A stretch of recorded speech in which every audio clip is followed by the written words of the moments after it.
Hey, it's Halicue. One band, one sound. I'm not a huge fan of Nick Cannon, his music, nor any of his movies. But I did enjoy Drumline very much. And I always loved Dr. Lee and the concept of one band, one sound, right? If you know, you know, especially if you're into seminal Black cinema. You all know the movie Drumline, and you absolutely know what I'm talking about when I say one band, one sound. But today I'm saying it because Black women are on message and it's sounding really consistent, like consistent AF in here. The 92% is moving with clarity. We are moving with conviction and collective agreement on who we are, what our mission is. And we're also very clear, and I love this in particular, on not only what we're going to do, but what we're not going to do. Hey, everybody, welcome to the Hey, It's Halicue podcast. I am your host, Halicue, and this is Hey, It's Halicue, the podcast created for Black women of the 92%, specifically focused on the needs of Black women of the 92%.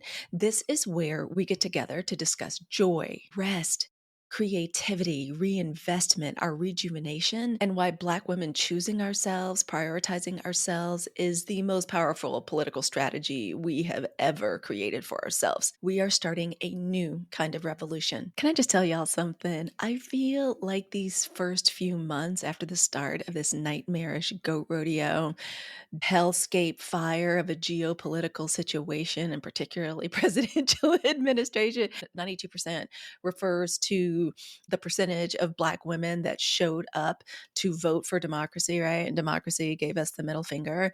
I often talk about our moniker of the 92%. We're going to put it in terms of school. I have to tell you, Black women, Black people, but especially Black women, I feel like we've already gotten an A, which makes sense because we're the 92% of the semester. Consider it like a pop quiz on discipline and focus, but a pop quiz that counts towards our grade. Could we be, as Black women, more on message? And what were the things we were being assessed on? Could we stay on message as Black women? Could we avoid the traps these people have been setting for us out here? Because let's be real, we can look at something like Hillman Talk, and that's kind of epic crash and burn as a bit of a warning. It showed us how quickly something beautiful and Black woman led could get derailed by distractions, by infighting and ego. Kind of turned into a bit of a cautionary tale of what can happen when we as Black women, when we lose the thread, when we lose focus. So the question was, could we hold the line this time? Black women did not break formation, even on social media. And y'all know it's hard to stay together and online and in purpose on social media. We are so happy and ready to give our opinions and point the finger of blame. I love this for Black women. We're always happy to offer advice, but a lot of what we're saying online too is what we're not going to do in this reality. And one of the main things we're not going to do, again, one voice, one band, one sound. What we not going to do is be saving y'all. The 92% has spoken. We are moving differently. And as we've seen all throughout history, when Black women are locked in and they're on message, we change the entire game. We've done it before and we're doing it now. But the most important and the crucial difference is this time we are doing it while prioritizing ourselves, our joy, and our art, our sheer creative force. But before we get into it, I like for us to take a second to ground ourselves, because shifting how we move in the world, that requires embodiment. It's one thing to say, I choose myself, but we really do need to feel it, to love it, to hold it, and let it settle into our bodies.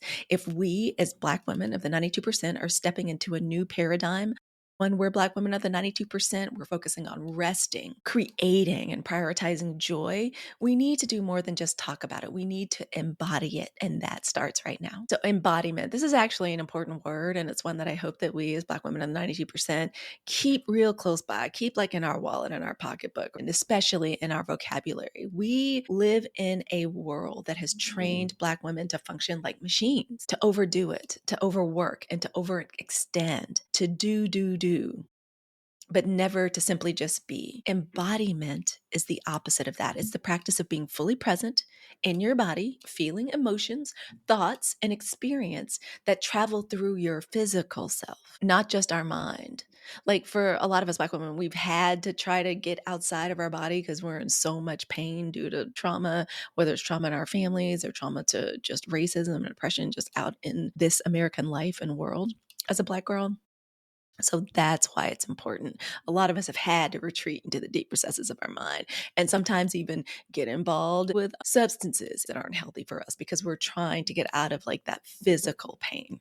So when we talk about embodiment, we're talking about inhabiting yourself completely, not just intellectually understanding things, but truly feeling them, processing them, and integrating them. For Black women, especially those of us in the 92%, let's think of embodiment as a radical act. We've been conditioned through history and survival to disconnect from our bodies. We've been forced to labor physically, emotionally, without rest, without even any expectation of rest coming in the future. We have carried the burdens of movements, families, institutions, and entire nations without being given the space to feel, to release, and to restore. Disembodiment isn't just cultural, it's psychological. The nervous system holds memory, generations of overworking, self sacrificing. And this like strong Black woman conditioning doesn't just sit in the mind. Right? It lives in our bodies. The tension, we feel it in our shoulders, our anxieties. And I know all of us are bag ladies, right? Like we all got 2 and 3 info bags, right? Because we're all going to school, we're all starting a business, we're starting some project. Some of us are neurodivergent. Me and my sister have to have everything we might need at any moment. Likewise for parents. And especially if you're the mother of daughters, you got to have a bag that has everything anybody might need at any given moment. So we hold that like in our bodies and our shoulders.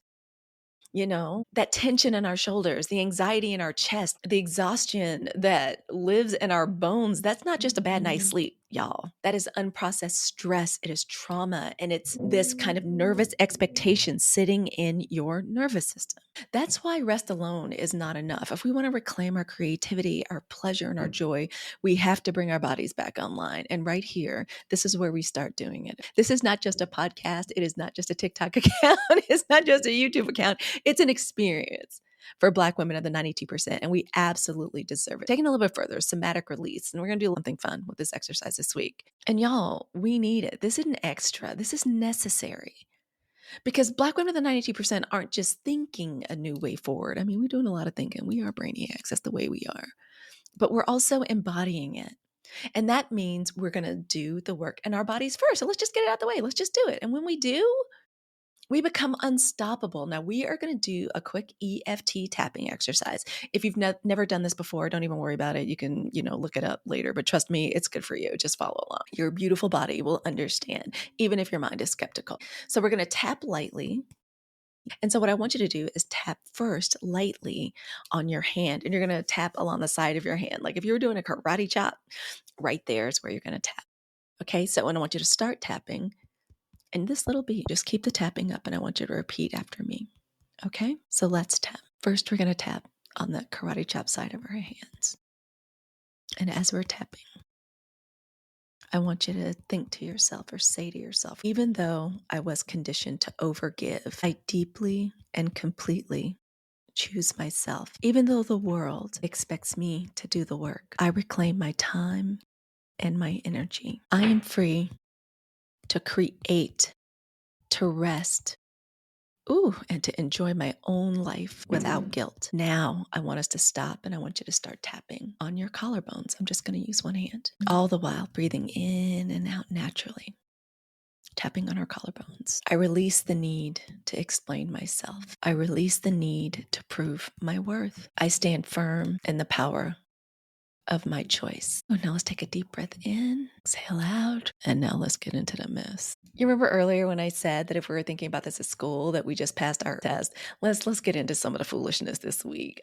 Black women, there are a lot of us that had some response to y'all's stunt queen president changing Black Lives Matter Boulevard. I remember when they changed the name of the boulevard to Black Lives Matter. That man that they voted president, he decided that one of the most important things he could do right now in this time of economic and social upheaval in this country was to change the name and erase Black Lives Matter on Black Lives Matter Boulevard and renamed it. I'm telling you, I knew we had passed the test when I read about this and I read Black women's response. I braced myself. Would this be the thing that knocked us off track? Could we as Black women get caught up in this outrage cycle? Because we can see, we can tell, we know they are trying to bait us as Black people. Although it's funny, I'm trying to tell y'all, like if they can't bait Black women, they really it needs to be a wrap. They need to stop trying, but whatever. They're going to keep trying. It's going to be fun to laugh at them while they try. But I have to be honest, I was worried. All the mess that happened with Hillman Talk had me kind of worried. Were we going to be able to stay on message? Could we have the same voice? Could we remember our priorities as Black women in the 92%? Would this be the thing that knocked us off? No. The answer is no. Black women's response was so uniform. It was so effortless. It was so hilarious that I almost shed a tear. It was hilarious because basically the answer from Black women, corporate news, whatever they're out there telling us about it. And what do you think this means? Black women were like, child, anyway, y'all making that cake Duchess Megan made on her show. Y'all making that cake. Y'all make the pasta. I heard one Black woman on TikTok was like, yeah, they can do whatever the hell they want to do with that boulevard. We do not care. And that is when I knew we had made it. We had stepped into the next phase. They are trying so hard to bait us, and we're simply refusing to engage one of the most important tools other than, we're going to get into microaggressions later. That's a whole different episode. I'm making a whole different video on that. We are simply refusing to engage. Disengagement is one of the most valuable tools we have in our new movement. What does it mean when the opposition is so desperate to get a rise out of you that they're out there messing with street signs? It means that they know they have lost control of the narrative. It means they know that we, most importantly, have left the chat and they are scrambling to get us back. Black women are gone for good. We are on message. We are on task. We are not saving y'all. We are not doing the labor. We are not fighting for symbolism. We are choosing ourselves. And that is power. That is truly the strategy. Black women being in bloom. For real this spring. Now, if you're feeling what I'm talking about today, I'd love for us to take it to the next level. Become a paid subscriber on my Substack community for the 92%. Like I said, this is not just a podcast. It's an experience. It's a community. Becoming a paid subscriber means that you're not just supporting our work. It means that I'm giving you more exclusive essays, deeper conversations and videos, a community that moves with intention. So please join me. Join me over on Substack. It's awesome over there. For Black women of the 92%, our strategy is in our focus. We have seen it over and over. Black women are the most powerful when we stay unified. And when I say we, y'all, you're just gonna have to forgive me. I'm talking about Black women. I don't really care about anybody else right now, to be perfectly honest with you. When we stay unified, disciplined, and on task, when we are focused, we shake up the entire system. When we're fractured, we get into whataboutism, those tools that they've been, training us to pay attention to through corporate media. When we do that, we get fractured, we lose momentum. But right now, we are in a moment of absolute clarity. So the assignment is clear. As Black women of the 92%, we are not going to break formation. We are not going to waste time explaining. We are not going to allow distractions. And we don't settle for crumbs because listen, when we are on message, when we are communicating as one, we can change the world. And right now, I just have to tell y'all, Black women are locked in. One band, one sound, just like Dr. Lee said. And some people may ask or they may wonder, like, why, how? First of all, we're Black women. Again, 92%, that means A. That means superior. That means A-level work, okay? It means exceptional work. So it makes sense. But how do we stay so clear? Why are we so stalwart in our mission? Well, our clarity, when you think about it historically, it's not just random and it isn't just our vibes. It's not just how magical we are, but our mission is pure. Our mission is sacred. And to be honest, everything that comes of this and all the credit for it is owed to no one but us. For generations, we have carried and built, we've nurtured, only to be left with exhaustion and crumbs. And there's always been that expectation that no matter what, we would just keep on going. Not anymore. The reason our political strategy centers us is because we have finally recognized that the most powerful thing we can do is stand our ground. And when people ask why, when they try to guilt you and debate, and by the way, y'all, a lot of these debates are done in bad faith. These people do not mean well. Even when we know they don't believe what they're saying, they literally practice saying this stuff in the mirror so they can sound convincing just for the win. I think it's a waste of time to debate these people. But even when they try to guilt us, debate us, or try to persuade us into breaking formation, here's some things to remember. Just remember this. Number one, and this is good. I'm literally, seriously, write this down if you need to, because people are going to get into your face. The cornstarch assassins, as I heard somebody call it. After a little while, they'll start asking you questions and they're going to frame it like, well, just the state of things. I was just wondering, what do you, like they're going to find some way to start talking to you about it. whether it's on the job, at your little gym or club or whatever. Trust me, it's coming. Just remember these points because it's going to help you get through these discussions without raising your blood pressure, right? Because I'm not trying to have us out here absorbing all this and battling back all of this in these pointless discussions. Number one, we are not asking permission.